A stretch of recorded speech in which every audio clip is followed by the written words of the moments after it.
ડેડિયાપાડાના ધારાસભ્ય ચૈતર વસાવાના સમર્થનમાં આમ આદમી પાર્ટીએ રાજપીપળા ખાતે એક જનસંમેલન યોજ્યું હતું, જેમાં મોટી સંખ્યામાં આદિવાસી સમાજના લોકો ઉમટી પડ્યા હતા.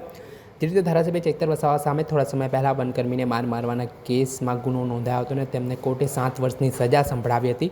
તેના કારણે આદિવાસી સમાજમાં ભારે રોષ જોવા મળી રહ્યો છે અને આના સંદર્ભમાં થોડા દિવસ પહેલાં ગુજરાત હાઈકોર્ટમાંથી શકુંતલા વસાવાને અને 4 ખેડૂતોને જામીન પણ મળ્યા હતા. અને આના સંદર્ભમાં આમ આદમી પાર્ટીના નેતાઓ અને આદિવાસી નેતાઓ દ્વારા આ જે સંમેલન યોજવામાં આવ્યો હતો, તેમાં ધારાસભ્ય ચૈતર વસાવાને લઈને વાત કરવામાં આવી, સરકાર પર આકરા પ્રહાર કરવામાં આવ્યા અને આગામી દિવસોમાં જલ્દી ચૈતર વસાવા પણ જેલ મુક્ત થશે તે પ્રકારનો આશાવાદ વ્યક્ત કરવામાં આવ્યો.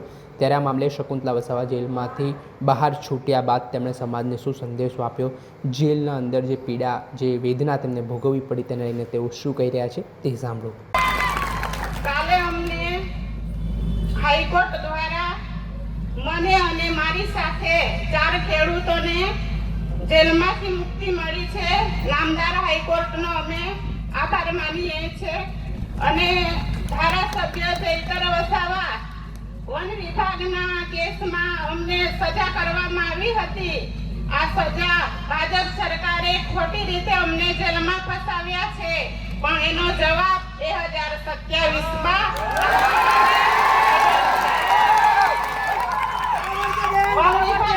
ખેડૂતોનો પાક કાપી નાખવામાં આવ્યો છે. ખેડૂતોને ન્યાય અપાવવાના બદલે આ ખોટી સરકારે એમને સજા ભોગવી છે, પણ એનો જવાબ પણ આપણી જનતા આપવા માટે તૈયાર છે.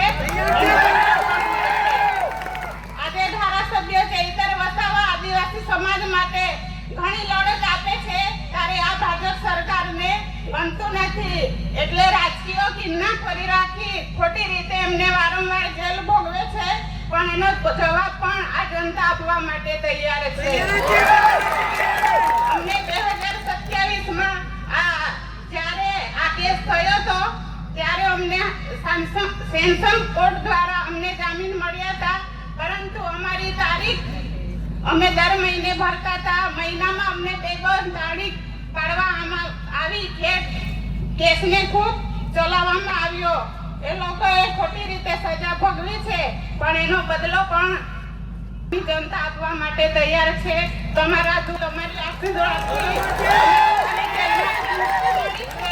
તમારો બધાનો ખૂબ ખૂબ આભાર. જેલમાં અમને ઘણી તકલીફ પડી, સમય કાઢવા માટે ખૂબ મુશ્કેલ હતું અને તમારી સાથે અમને ખૂબ તકલીફ પડતી હતી, પરંતુ તમારા આશીર્વાદથી અમે બહાર આવ્યા છે. તમારો બધાનો ખૂબ ખૂબ આભાર. જેલમાં અમને ધારાસભ્યને દર શનિવારે પતિ પત્નીની મુલાકાત કરવામાં આવતી હતી. તમારા બધાને સાહેબની તબિયત પણ સારી છે. તમને બધાને સમાચાર આપ્યા છે. બધાને મારી યાદ આપજો અને ટૂંક સમયમાં અઠવાડિયામાં ચૈતર વસાવાને પણ જામીન મળશે. નામદાર હાઈકોર્ટનો અમે આભાર માનીએ છીએ. ન્યાય પ્રણાલિકા પર પૂરો ભરોસો છે. આપણને ન્યાય ચોક્કસ મળશે.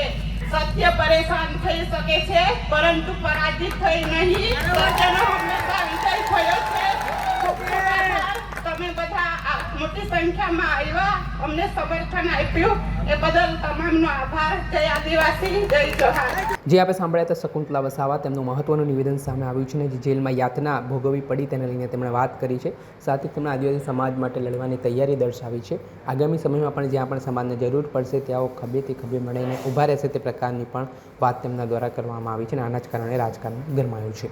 દર્શક મિત્રો, આવા જ વિડીયો જોવા માટે મહામંથન મંતવ્ય ન્યૂઝ જોતા રહો, લાઇક કરો અને વધુમાં વધુ શેર કરો.